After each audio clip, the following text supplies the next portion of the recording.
Shadows in still waters. The morning sun cast a gentle, golden glow over the facade of Cedar Hills Care Center, its warm rays attempting to lift the perpetual quiet that settled over the building like a heavy shroud. For most people passing by, it was just another nursing home tucked away on the quiet outskirts of town, where time seemed to slow and worries became whispers in the night. But for Alice Martin, an experienced nurse and compassionate caregiver, Cedar Hills was her world, a sanctuary for the elderly who needed comfort, care, and dignity. It was Alice's 11th year at Cedar Hills.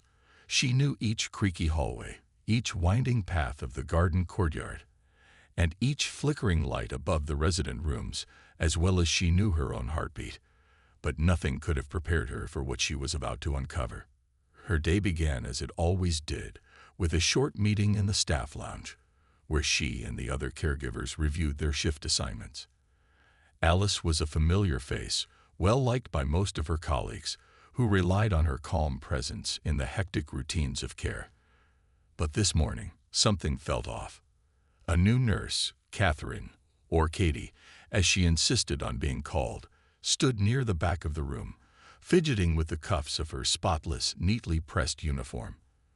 With her youthful face and quick smile, Katie had a way of blending in that was both comforting and unnerving. "Good morning, Alice," Katie greeted her, flashing a bright, eager smile that felt more like an audition than an authentic expression. "Good morning, Katie," Alice replied politely, though she couldn't ignore the slight discomfort the young nurse stirred within her.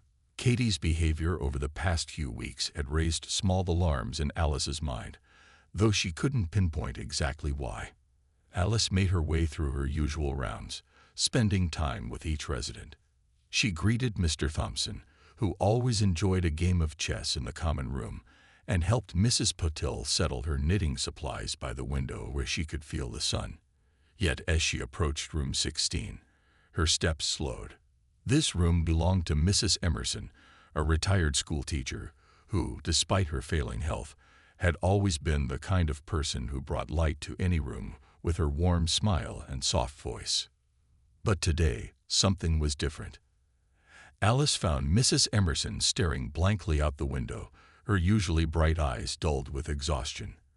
Her hands, once quick and nimble, now trembled slightly as they rested on her lap. Her hair, always neatly pinned, was tangled at the ends, and a faint bruise peeked out from the edge of her sleeve. "Mrs. Emerson?" Alice asked, her voice soft with concern as she gently took the elderly woman's hand. "Are you feeling all right today?" Mrs. Emerson's eyes flicked toward Alice, her lips parted as if she wanted to say something, but a quick flash of fear darkened her expression. "I'm fine, dear," she murmured, barely meeting Alice's gaze. Alice noticed the slight tremor in Mrs. Emerson's voice, something fragile and uncertain that was out of character for the usually cheerful woman.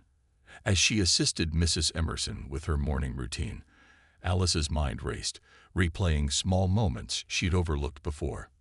Mrs. Emerson had been quieter lately, her movements more hesitant, as if each step or glance had become a calculated risk. Katie was by this morning, wasn't she? Alice asked casually, hoping the question would prompt an honest response. Mrs. Emerson's hand tightened slightly around Alice's, her knuckles going white. "Yes, she's helpful," she replied, her words carefully chosen. But her tone carried an undertone of something darker, something Alice couldn't ignore. That day passed in a haze, each moment replaying in Alice's mind. She observed Katie closely, watching as she moved through the halls with her too bright smile, her soft words that often turned sharp the moment she thought no one was listening. The nurse seemed to linger in the rooms of residents who were particularly frail, often instructing them with condescending remarks thinly veiled as gentle reminders. As the sun dipped below the horizon, casting long shadows down the hallways of Cedar Hills, Alice's unease grew. After her shift ended, she found herself unable to leave, feeling a pull to stay just a little longer. In a quiet corner of the care center's break room, she overheard Katie talking to another nurse, her voice low and clipped. These old folks wouldn't even remember their own names without our help, Katie said with a slight sneer, her tone dripping with disdain. Honestly, it's like babysitting for adults. The words echoed in Alice's mind long after Katie had left the room. She clenched her fists, a quiet anger stirring within her. No resident deserved such contempt, especially not from the very people entrusted with their care. Yet, as troubling as her instincts were, Alice knew that confronting Katie without any proof could backfire. She couldn't risk losing her position, not when so many residents relied on her. Instead, she would watch and wait, documenting every interaction she observed in hopes of gathering enough evidence to bring her concerns to light. That night, as she lay awake in her modest apartment, Alice's mind raced with possibilities. She had never been one to make accusations lightly, but her conscience would not let her rest. Mrs. Emerson's bruises, her shrinking posture, and her muted spirit haunted Alice. She felt a creeping suspicion that these were not isolated incidents, and Katie's dismissive attitude only deepened her fears. The following morning, Alice arrived at Cedar Hills with a renewed sense of purpose. She checked on Mrs. Emerson first thing, finding her even more withdrawn than before. Mrs. Emerson's eyes seemed to avoid Alice's as if the weight of an unspoken burden lay heavy upon her. "Mrs. Emerson, if there's ever anything you need to talk about, you know you can trust me, right?" Alice asked gently, squeezing the woman's hand. Mrs. Emerson's lips quivered, her eyes welling with unused tears. She opened her mouth as if to speak, but then a shadow crossed her face. She shook her head and whispered, "Thank you, dear. I appreciate you more than you know." As Alice left the room, she glanced back, seeing Mrs. Emerson clutching her hands together tightly, her expression clouded with fear. That was the final confirmation Alice needed. She was certain now. Something was terribly wrong. Days passed, with Alice growing more vigilant. She started keeping a journal, noting every odd behavior Katie displayed. Every hint of fear in Mrs. Emerson's eyes, every small bruise and subtle act of cruelty she suspected but couldn't yet prove. But she knew she needed more than her observations. If she was to expose what was truly happening, she would need irrefutable evidence. After another tense day at work, Alice stayed late, lurking in the quiet hallways as the evening shift began. She quietly approached the administration office and reviewed the care center's policies regarding security footage. She knew that cameras were installed in the common areas, but not within the residence rooms. It wasn't much, but it could be a start. Alice steeled herself, determined to uncover the truth behind the dark shadows growing within Cedar Hills. She wouldn't let her residents suffer in silence. Her journey had begun, and she wouldn't stop until the full story of what was happening within the walls of Cedar Hills was exposed. The hidden burden. The early morning air felt heavy as Alice walked through the doors of Cedar Hills Care Center, her heart pounding with a renewed sense of purpose and dread. The events of the previous day had left her unsettled, and she could hardly sleep, haunted by the image of Mrs. Emerson's frail, trembling hands. As the sun rose, its pale light filtered through the windows, casting long shadows across the hallway that seemed to mirror the looming darkness she was beginning to uncover. As she went about her morning rounds, Alice couldn't help but feel an icy tension in the air. The familiar hum of life at Cedar Hills had shifted, and Alice felt she was the only one who noticed. Even the residents seemed quieter, their conversations subdued, their laughter faded to whispers. It was as if they sensed the change, though none dared speak of it. Alice knew she needed to keep a careful eye on Katie, the new nurse whose cheerful exterior now struck her as a mask hiding something far more sinister. Katie seemed to float through the hallways with that too bright smile, her voice ringing out in a honeyed tone that felt almost mocking. But when she thought no one was looking, her expression would shift, her gaze turning cold and calculating, her body language stiff with impatience. Alice's heart ached as she thought of Mrs. Emerson, whose once lively spirit had been dimmed to a flicker under Katie's harsh gaze. She wondered how long Mrs. Emerson had been enduring this silent torment, and whether there were others who, like her, suffered quietly, too afraid to speak out. The more Alice thought about it, the more convinced she became that she had to act.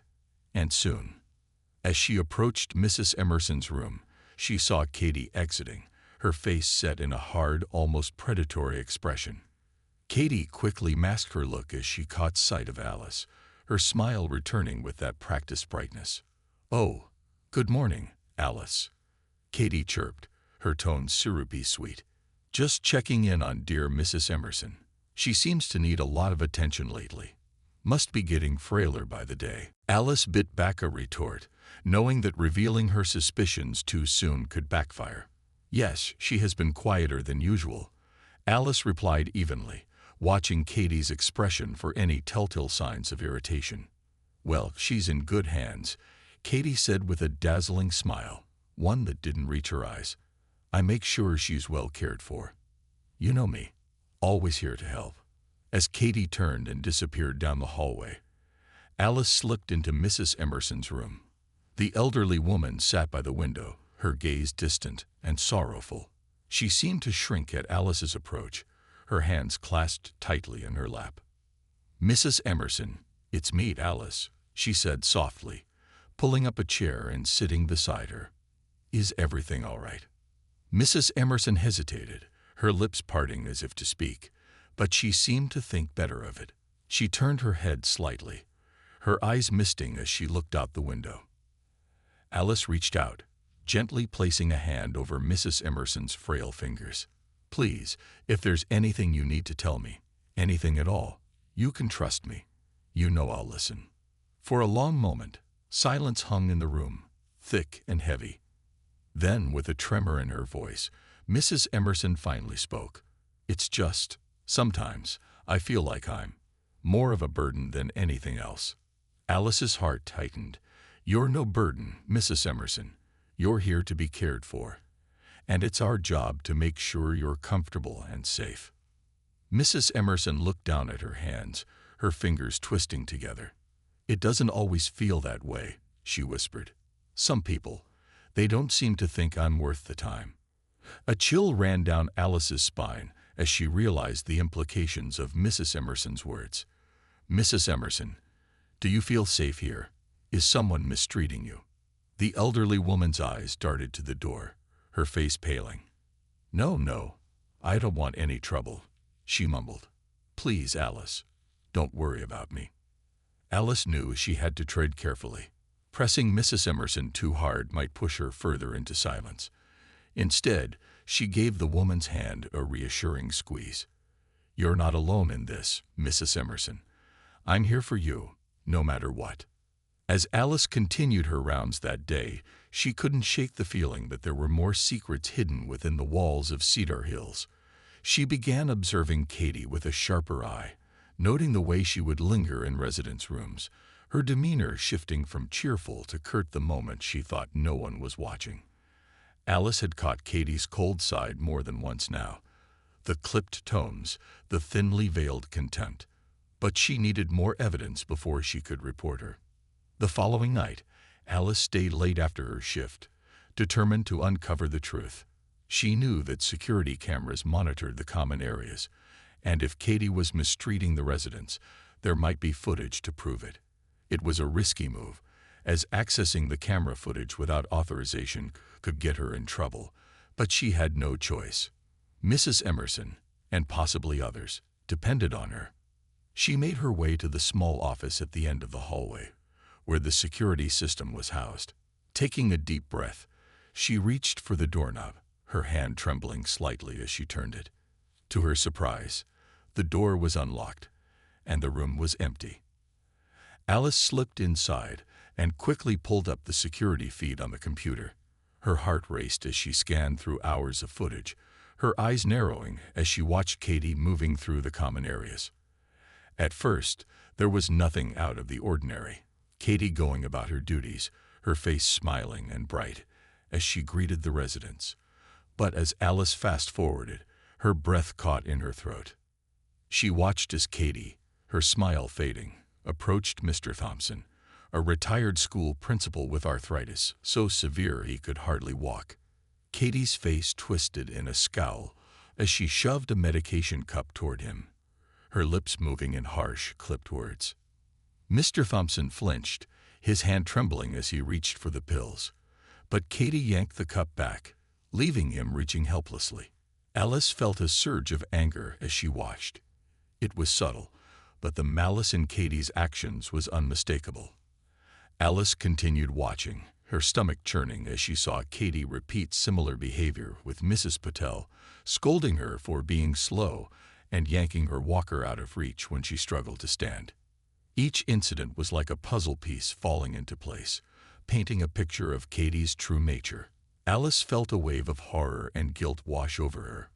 How long had this been happening? How many residents had suffered in silence? But Alice knew that what she had wasn't enough. Security footage alone wouldn't capture Katie's whispered threats or the psychological torment she inflicted on the residents.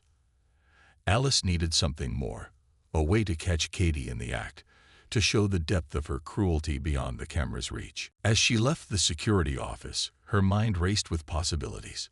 She decided she would bring in her own hidden camera, a small, discreet device she could place in Mrs. Emerson's room. It was a drastic measure, one that could cost Alice her job, but it was the only way to get undeniable proof. The next morning, Alice returned to Cedar Hills, the hidden camera tucked into her purse. She slipped into Mrs. Emerson's room, her heart pounding as she explained her plan in whispered tones. Mrs. Emerson's eyes widened, her hands shaking as she processed Alice's words. "Are you sure this is safe?" Mrs. Emerson asked, her voice barely audible. Alice gave her a reassuring smile. "I promise, Mrs. Emerson. This is just to help us. You don't have to worry about a thing." With Mrs. Emerson's permission, Alice set up the camera in a small decorative vase on the windowsill, angling it to capture as much of the room as possible.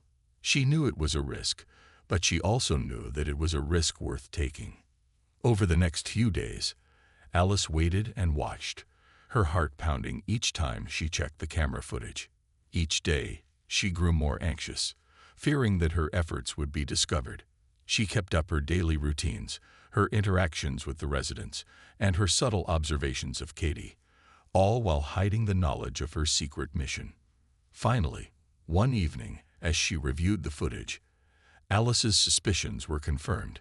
She watched in horror as Katie entered Mrs. Emerson's room, her face darkened with anger as she loomed over the elderly woman. "Don't think you're special just because you have Alice wrapped around your finger," Katie sneered, her voice low and venomous. "She can't protect you from everything." Mrs. Emerson shrank back, her body trembling as Katie's words sank in. Alice's hand flew to her mouth, her heart hammering as she watched the footage. She now had the proof she needed, the undeniable evidence of Katie's cruelty, captured in Mrs. Emerson's own room. Alice's resolve hardened. The time for silence had ended. She was ready to take this to the administration, to expose the truth lurking in the shadows of Cedar Hills. For Mrs. Emerson, for Mr. Thompson, and for every vulnerable resident in the care center, Alice was prepared to fight. As she left Cedar Hills that night, clutching the footage in her hands, Alice knew that everything was about to change, and she would be the one to ignite the spark. Confronting the wall of silence, Alice didn't sleep that night. She lay awake in her bed, the footage she had recorded playing on a loop in her mind. Katie's venomous words echoed like an ominous chant, filling Alice with both dread and determination. This was the proof she needed, and yet a nagging fear gnawed at her. What if no one believed her? What if, even with the evidence, the administration chose to turn a blind eye to the abuse happening within Cedar Hills?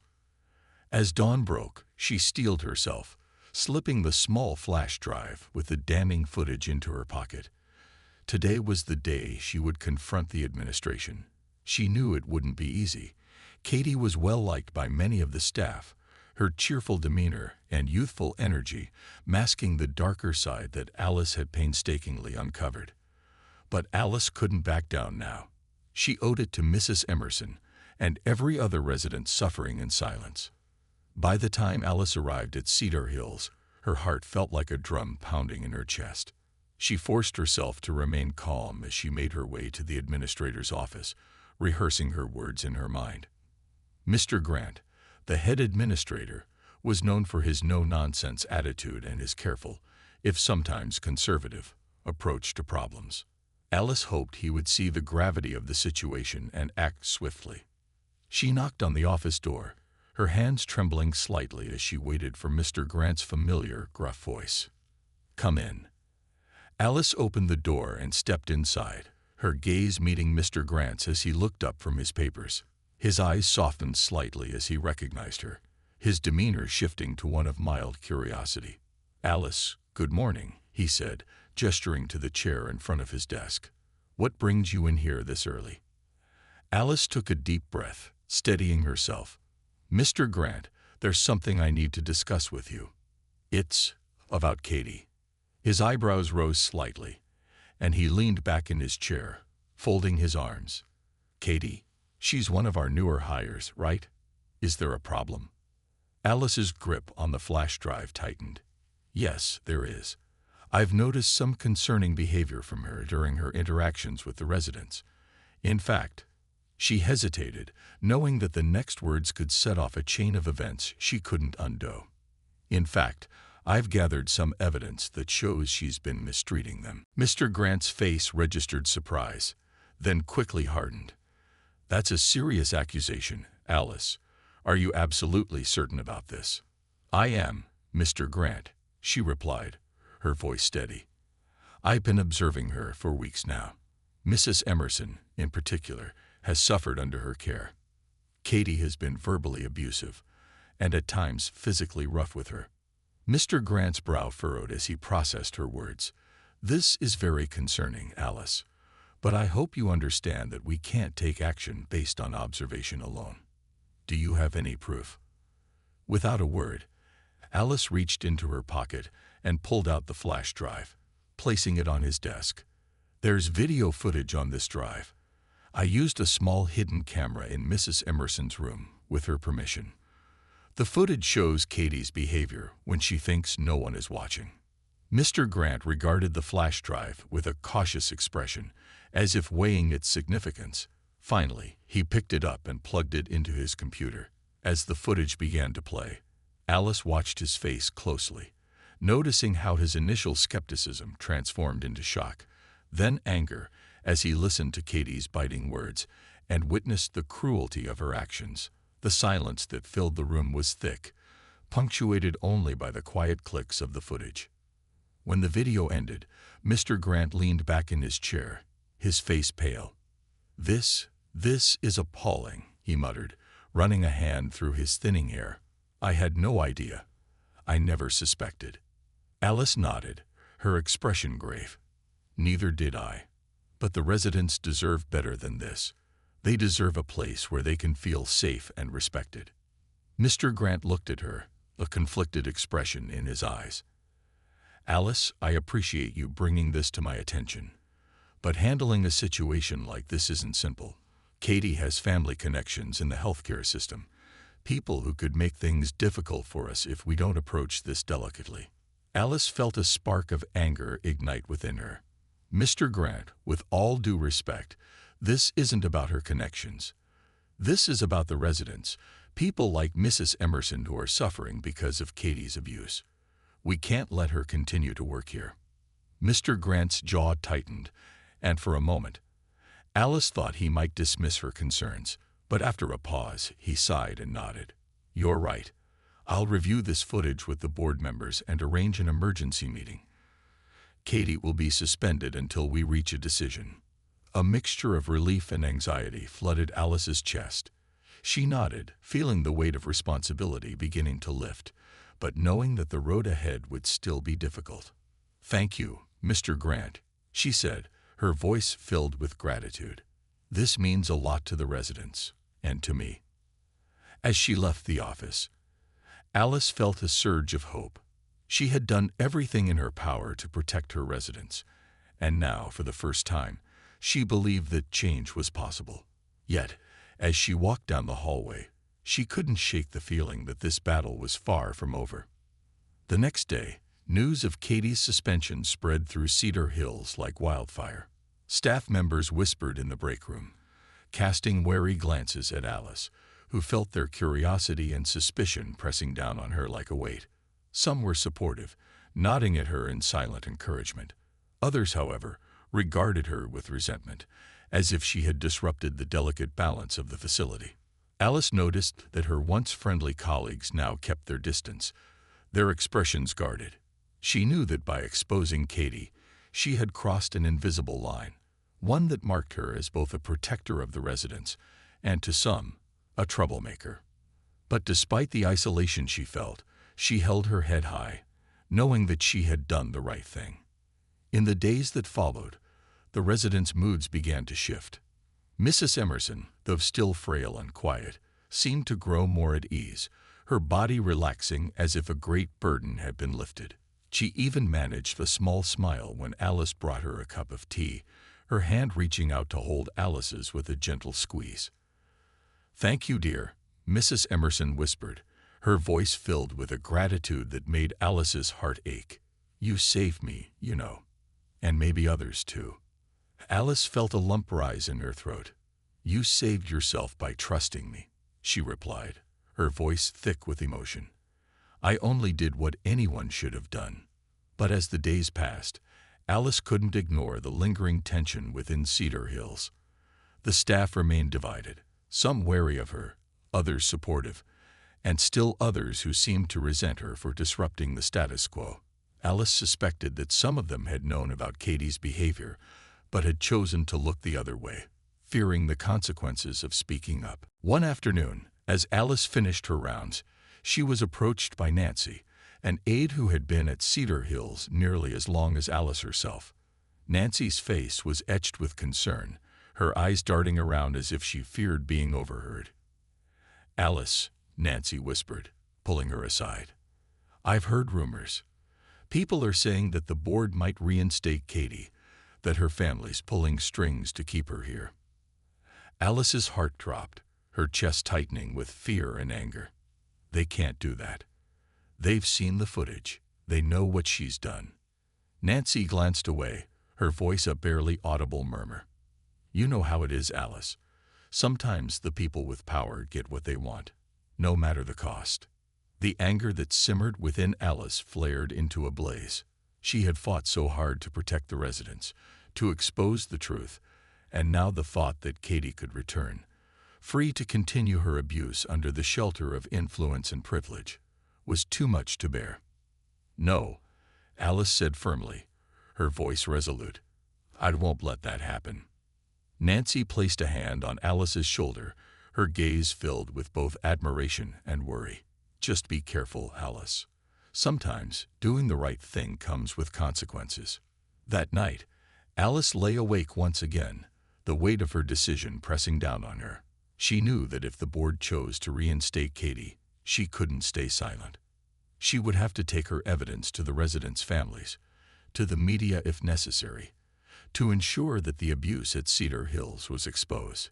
It would be a dangerous step, one that could cost her not only her job, but also her career. But as she thought of Mrs. Emerson and the other residents who relied on her, Alice's resolve only strengthened. She would fight for them, no matter the cost, because they deserved a life free from fear and cruelty. The following morning, Alice arrived at Cedar Hills with a plan forming in her mind. She would gather the residents' families, share the evidence she had, and rally them to stand against Katie's possible reinstatement.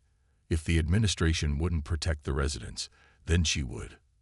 As she made her way down the familiar hallways, Alice felt a strange calm wash over her.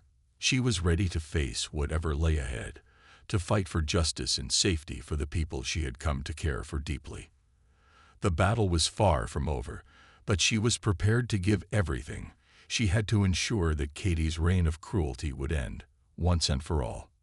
Rallying allies and uncovering deeper wounds, Alice walked through the halls of Cedar Hills with renewed resolve, her gaze set forward as her mind worked out the next steps. She had risked everything to gather evidence against Katie and expose her abusive actions, but now it was clear that the battle was far from over. If rumors of Katie's potential reinstatement held any truth, then she would have to prepare for a new fight. This time, she wouldn't be alone. As she made her rounds that morning, Alice spoke quietly with residents she trusted and whose families were often involved in their care. She noticed their anxious faces, the shadow of worry and fear lingering in their eyes, especially among those who had been in Katie's care. Mr. Thompson, who rarely left his room since the incidents began, clutched Alice's hand tightly when she came to visit him. "They're saying she might come back," he whispered, his frail voice quivering. "Is that true?" Alice shook her head, squeezing his hand. "I won't let that happen, Mr. Thompson. I promise. We'll make sure you're all safe." She spent the rest of the day quietly meeting with families, sharing her findings and her plan. Many of them were horrified to hear what Katie had done, their faces twisting in anger and fear as they listened. Some shed tears, others responded with silence, their hands trembling as they processed the thought that their loved ones had been hurt by the very people meant to protect them. Alice could feel the support swelling around her, each new family member strengthening her resolve. Among the families was Maria Lopez, the daughter of Mrs. Emerson. A tall, poised woman in her 40s, Maria had always been deeply involved in her mother's care. She listened to Alice's story with a steely expression, her fingers tapping against the table as she nodded in grim understanding. "We can't let her come back," Maria said, her voice steady but tinged with outrage. "If they refuse to act, we'll go public with this. The community needs to know what's been happening here." Her words filled Alice with hope. With Maria's influence and her unwavering determination, Alice knew they had a fighting chance. They gathered a group of families who agreed to meet that evening, just outside the care center, where they would decide on a course of action. As Alice left the meeting room, she felt the weight of responsibility pressing down on her, but she knew she wasn't alone anymore. That evening, they gathered in a small park across from Cedar Hills. It was a quiet place, shaded by trees, and marked by well-worn benches. The families huddled together, their expressions a mix of anger and determination. Alice felt a pang of guilt for the pain her revelations had caused them, but she knew this was the only way to protect the residents. She addressed the group, her voice steady as she explained the situation and what she hoped to accomplish.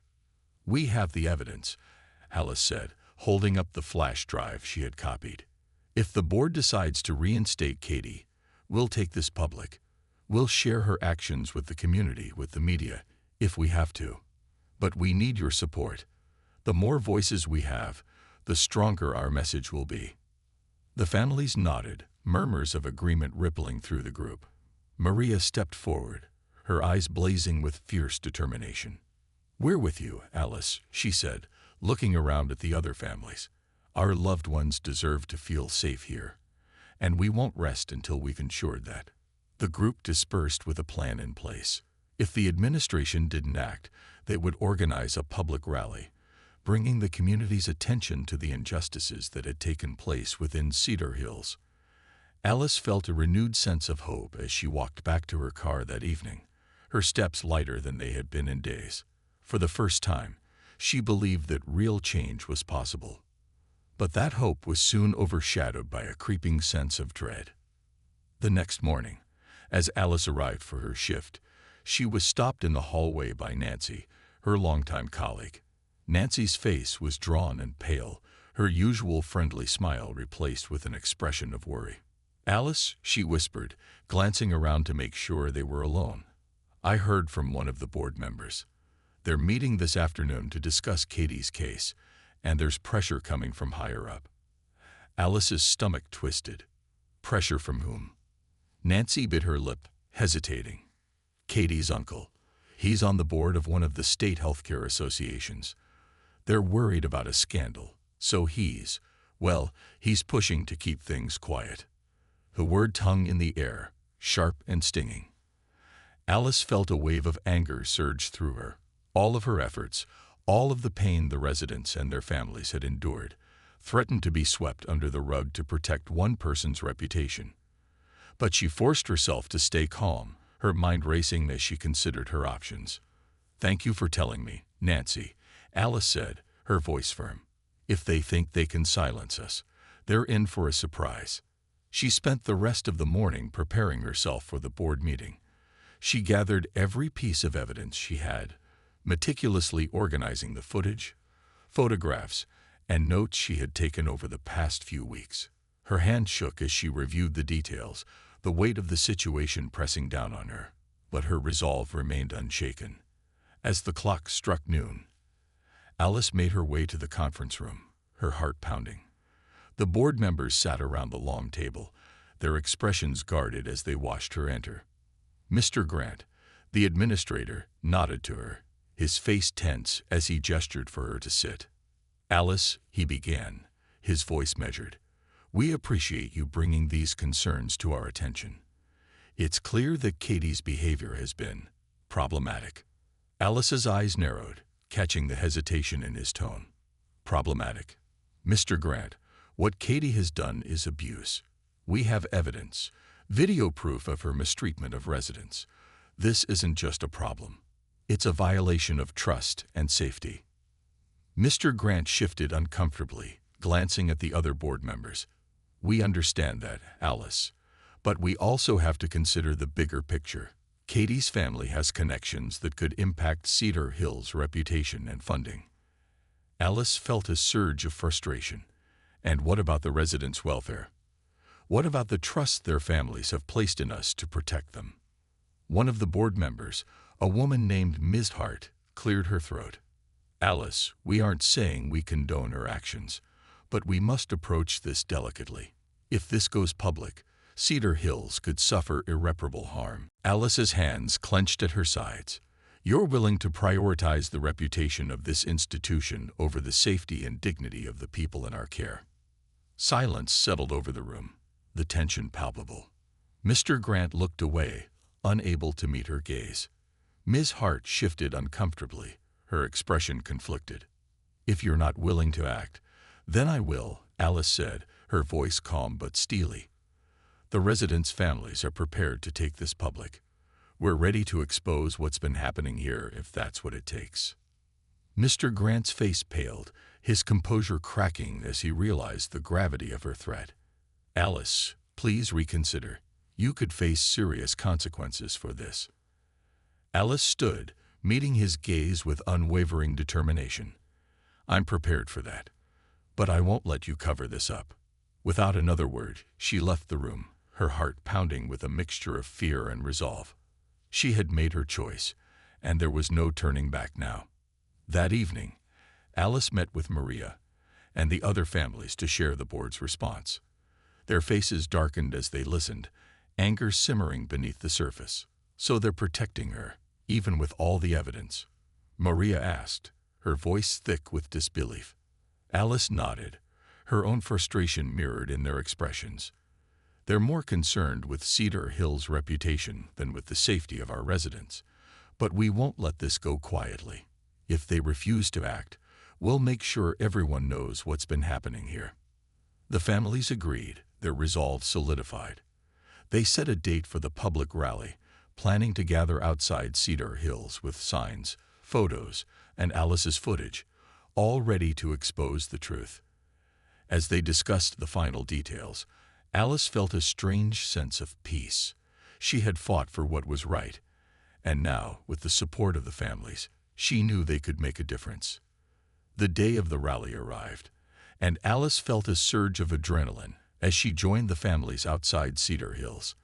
They held signs that read, "Protect our loved ones," and "No more silence." Local news reporters gathered, cameras and microphones poised to capture the story.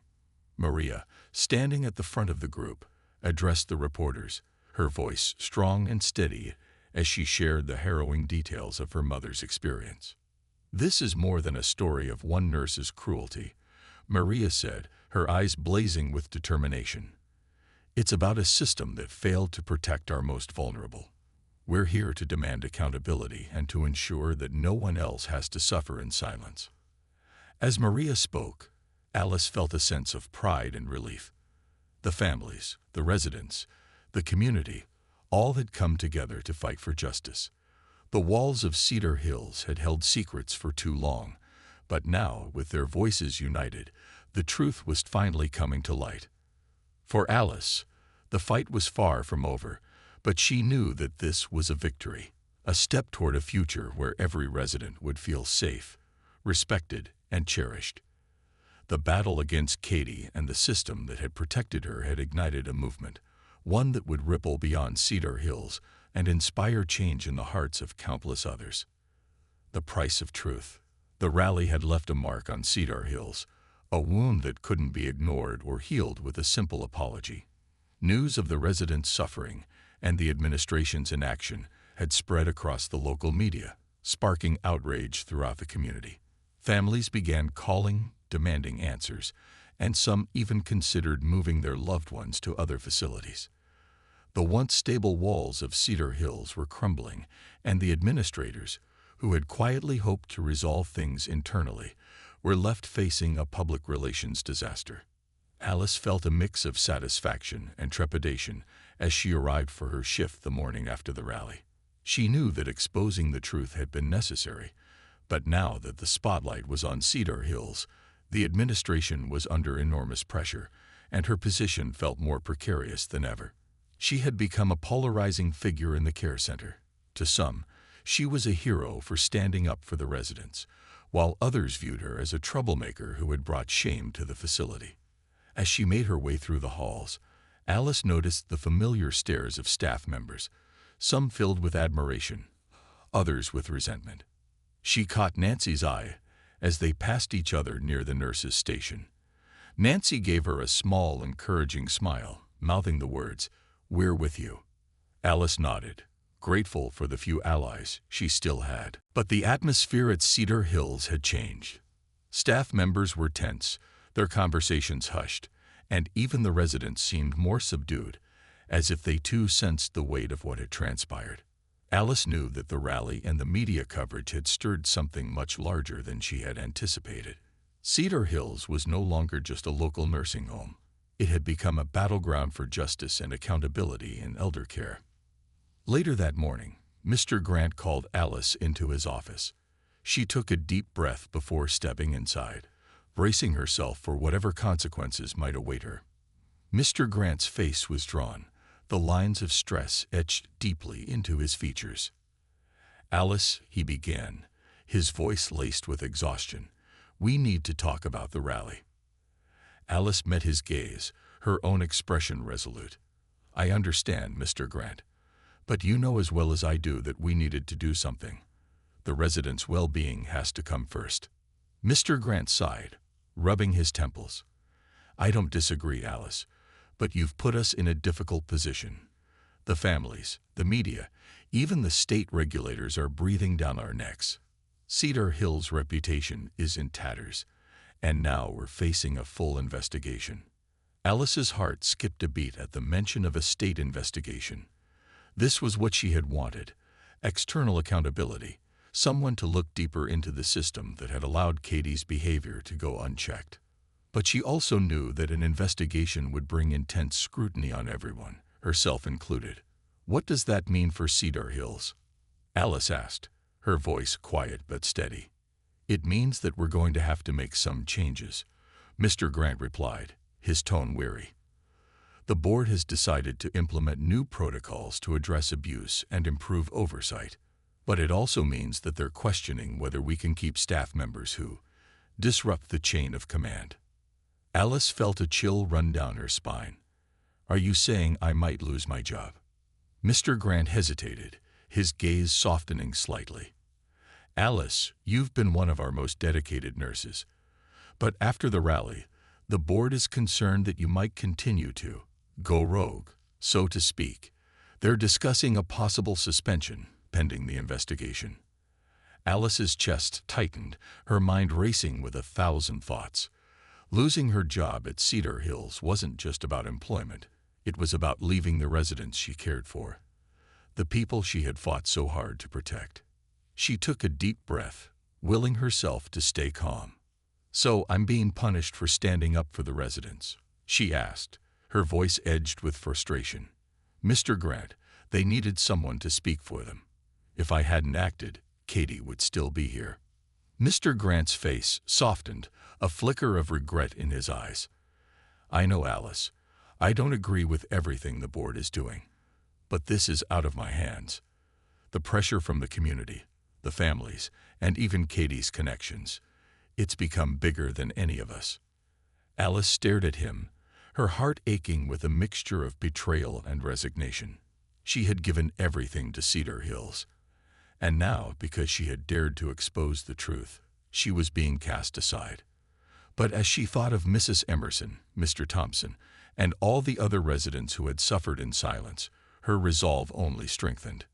"If this is what it takes to make things right, then so be it," she said, her voice steady. "But I won't apologize for standing up for the people we're here to protect." Mr. Grant nodded slowly, a hint of respect in his gaze. "I understand, Alice. For what it's worth, I respect what you did. But the board has made its decision. You're officially suspended, effective immediately, until the investigation is complete." Alice felt a lump form in her throat, but she swallowed it down, refusing to show any sign of weakness. She stood, nodding curtly. "Thank you, Mr. Grant. I'll wait for the investigation to conclude. And if I'm needed to provide any evidence, you know where to find me." With that, she turned and left the office, her footsteps echoing down the hallway as she walked past her colleagues, each one watching her with a mixture of curiosity and sympathy. She felt the weight of their stares, but kept her head high, determined not to let the situation break her. As she walked to her car, a wave of emotions crashed over her: anger, sadness, and a lingering sense of pride. She knew that this was the price of truth, the cost of standing up for what was right. And though it hurt to leave Cedar Hills, she knew that her fight was far from over. Days turned into weeks as the state investigation unfolded, each new development filling the local news with updates. Alice stayed connected with the family she had rallied, meeting with them regularly to discuss the investigation's progress. The residents' stories, once hidden and ignored, had now become the catalyst for change within Cedar Hills. The investigation revealed more than Alice had anticipated. The state regulators discovered that several complaints about Katie's behavior had been filed over the past year, but had been ignored or dismissed by the administration. They uncovered gaps in Cedar Hills' hiring process, noting that background checks and psychological screenings had been insufficiently rigorous, allowing someone like Katie to slip through the cracks. News of the findings only fueled the public's outrage. Cedar Hills' reputation continued to spiral, and the board was forced to take drastic action. They fired several senior staff members who had been involved in covering up the complaints, including Ms. Hart, the board member who had initially tried to downplay Katie's actions. New policies were implemented, including stricter background checks, anonymous reporting systems for both staff and residents, and a dedicated abuse prevention team. Alice watched these changes unfold from a distance, feeling a mix of satisfaction and sorrow. She was grateful that Cedar Hills was finally taking responsibility, but it was bittersweet knowing she might never return to the place she had once called home.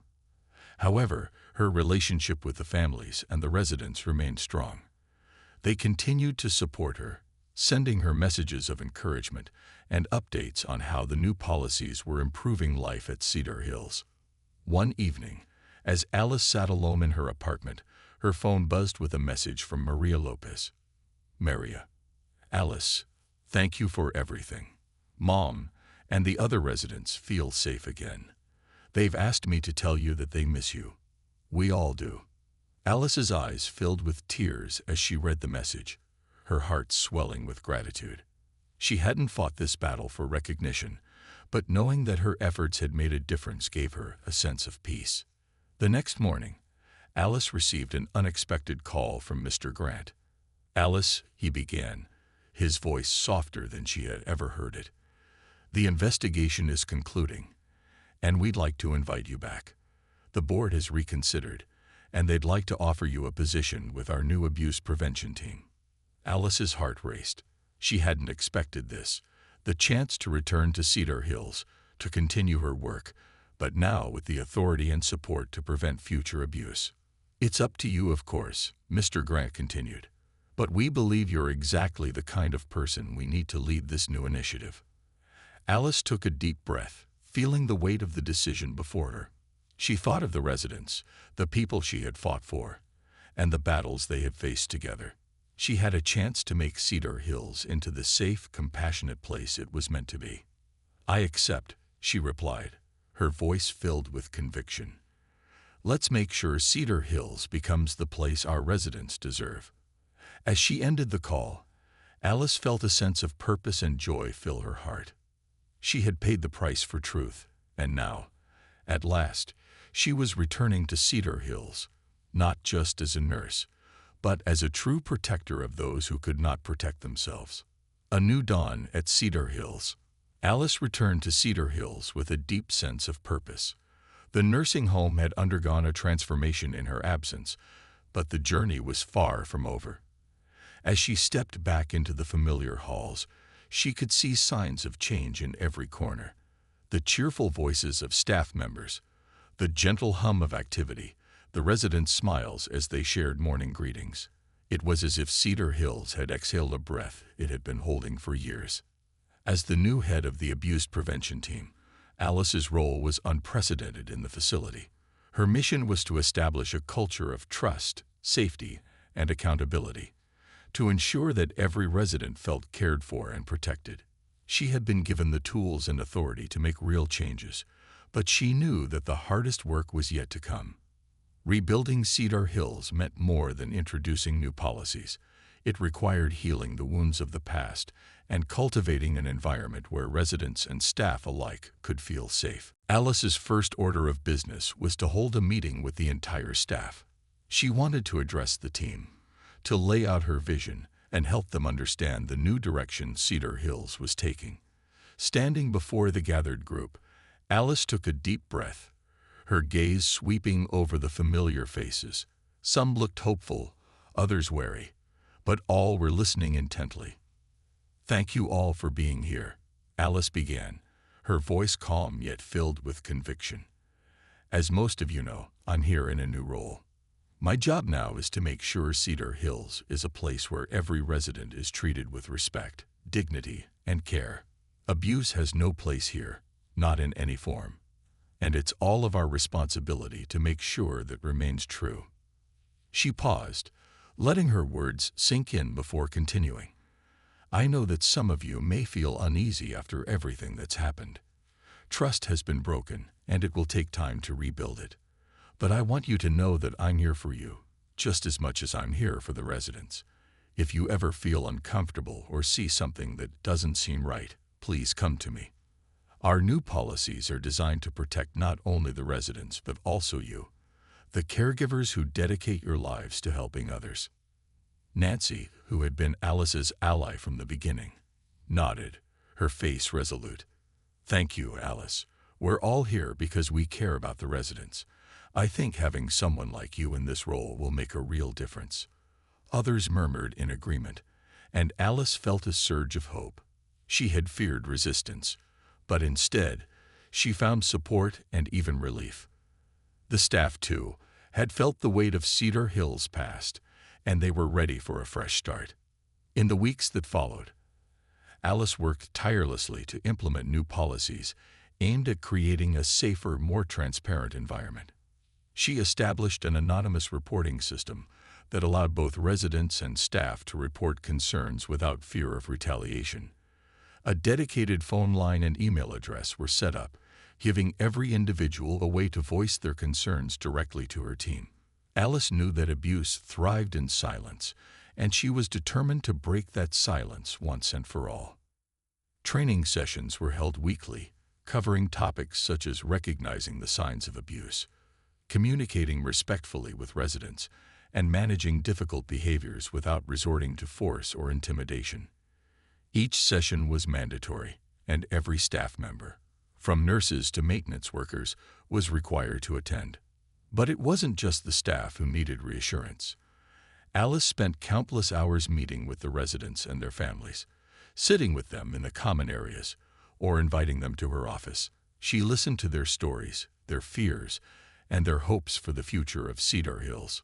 Some residents, like Mrs. Emerson, were still haunted by the past and found it difficult to trust new faces.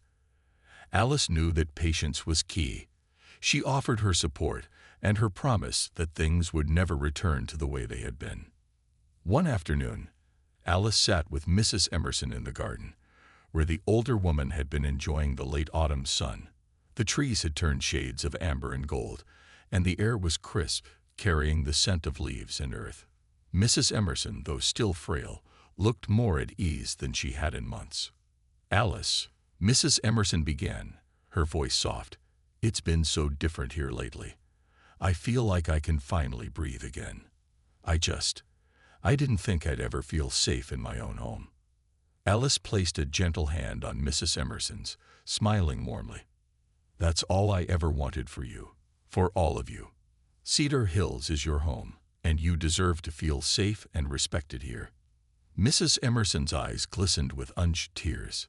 "Thank you, dear. You saved us, you know, more than you'll ever realize." As the weeks turned into months, Alice watched with a quiet pride as Cedar Hills began to thrive. The residents grew more animated, sharing stories and laughter that had once been muffled by fear. Staff members formed stronger bonds with the residents, spending extra time chatting with them, learning about their lives, and even organizing small events, an afternoon tea, a movie night, a music session. Slowly, Cedar Hills was becoming a true community again. But Alice's work wasn't limited to Cedar Hills alone. Her actions had sparked a ripple effect that extended beyond the facility's walls. Other nursing homes in the area reached out to her, asking for guidance in implementing similar abuse prevention measures. Alice was invited to speak at conferences, sharing her story and advocating for a higher standard of care in elder facilities across the region. Her experience had given her a voice, and she was determined to use it to ensure that no other resident would suffer in silence. One day, as she was preparing for an afternoon training session, Alice received a phone call from the state's health department. They informed her that Cedar Hills' new abuse prevention program had become a model for other care facilities, earning the facility a formal commendation for its commitment to resident safety and well-being. Alice felt a swell of pride. It was a recognition of all the hard work they had put into transforming Cedar Hills, a symbol of how far they had come. That evening, Mr. Grant called a special meeting in the dining hall. Residents, staff, and families gathered together, filling the room with the quiet hum of anticipation. Mr. Grant stood at the front, his expression one of solemn gratitude. "I want to thank each and every one of you," he began, his voice steady and sincere. "This journey has not been easy, but we've made it through because of your dedication, your compassion, and your commitment to creating a safe and loving environment for our residents. Alice has been a guiding light for us, and I can't express enough how much she's done for Cedar Hills." He turned to Alice, who felt a flush of humility as he motioned for her to join him. The room erupted in applause as she stepped forward, her heart pounding with gratitude. She had never sought recognition, but seeing the faces of the residents, the staff, and the families who had all been part of this journey filled her with a profound sense of fulfillment. "Thank you," Alice said, her voice carrying over the crowd. "Thank you for trusting me, for supporting me, and for believing in a better future for Cedar Hills. This place, our home, isn't just about caregiving. It's about creating a family, a place where everyone is valued, respected, and cherished. I'm so proud to be a part of this community, and I look forward to the new memories we'll create together." As the applause subsided, Alice caught sight of Mrs. Emerson, whose face was lit up with a serene smile, her gaze warm and filled with pride. Around her, other residents were smiling, clapping, and nodding, their expressions reflecting the gratitude and love that had grown within Cedar Hills. In the weeks that followed, Alice continued her work, not just as a caregiver, but as a protector, an advocate, and a friend. Cedar Hills had become more than just a place of care. It was a testament to the resilience and strength of the human spirit, a place where each resident could live with dignity and joy. Alice knew that the road ahead would not always be smooth. Challenges would arise, difficult days would come, but she also knew that she was not alone. She had built a community that would stand together, that would fight for one another, and that would never again allow darkness to cloud its halls. As she walked through the halls one quiet evening, she looked out the window, watching the last rays of the sun cast a warm glow over the gardens. Cedar Hills was no longer just a nursing home. It was a beacon of hope, a safe haven, and a home filled with laughter, love, and light. For Alice, it was the beginning of a new chapter. The past had been painful, but it had also taught her the power of courage and compassion. And as she looked toward the future, she felt a deep, unshakable peace. She had found her purpose, and she knew, without a doubt, that she was exactly where she was meant to be.